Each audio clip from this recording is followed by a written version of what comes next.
নমস্কাৰ দৰ্শকসকল, মোৰ চেনেললৈ পুনৰ আপোনালোকক স্বাগতম জনাইছোঁ।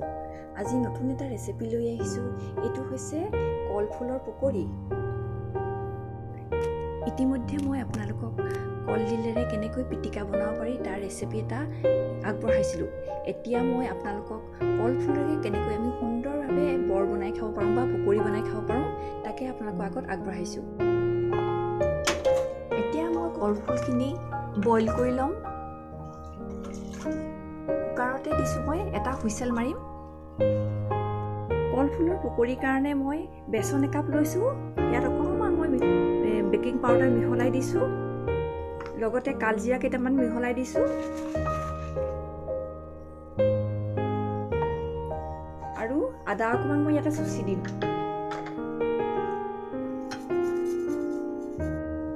লগতে মই কেঁচা জলকীয়া কেইটামান ইয়াত কুটি দিম। এতিয়া এয়া মই নৰসিংহ পাত দুটামান ইয়াতে মিহলাই দিছোঁ। এনেদৰে মই কলফুলখিনি সিজাই ল'লোঁ আৰু কলফুলৰ মাজত থকা এই যিডাল ঠাৰি এইবিলাক ছিঙি ল'ব, কেঁচাকৈও ছিঙি ল'ব পাৰে। মই সিজোৱাৰ পিছত ছিঙি লৈছোঁ এইবিলাক। মই সিজোৱা কলফুলখিনি মিহি মিহিকৈ এনেদৰে কুটি লৈছোঁ। মই মিশ্ৰণখিনিৰ লগত কলফুলৰ এই কুটাখিনি মিহলাই দিলোঁ। লগত মই এতিয়া 2 চামুচ চাউলৰ গুড়ি দিম।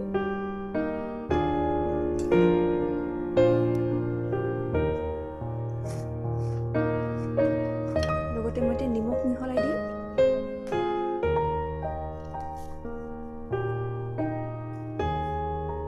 মই কেৰাহীখন ভালদৰে গৰম হ'বলৈ দি তেল গৰম কৰি লৈছোঁ। এতিয়া মই পকৰিখিনি ভাজি যাম, কম জুইত ভাজি যাম।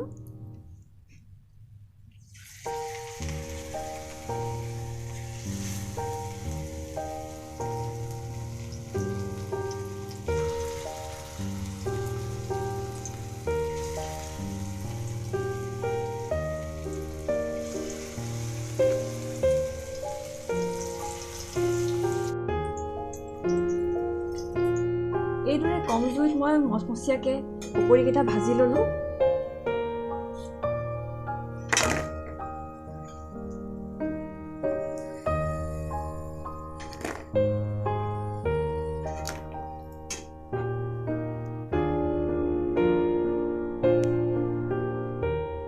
এয়া আমাৰ কলফুলৰ পকৰি ৰেডি হৈ গৈছে।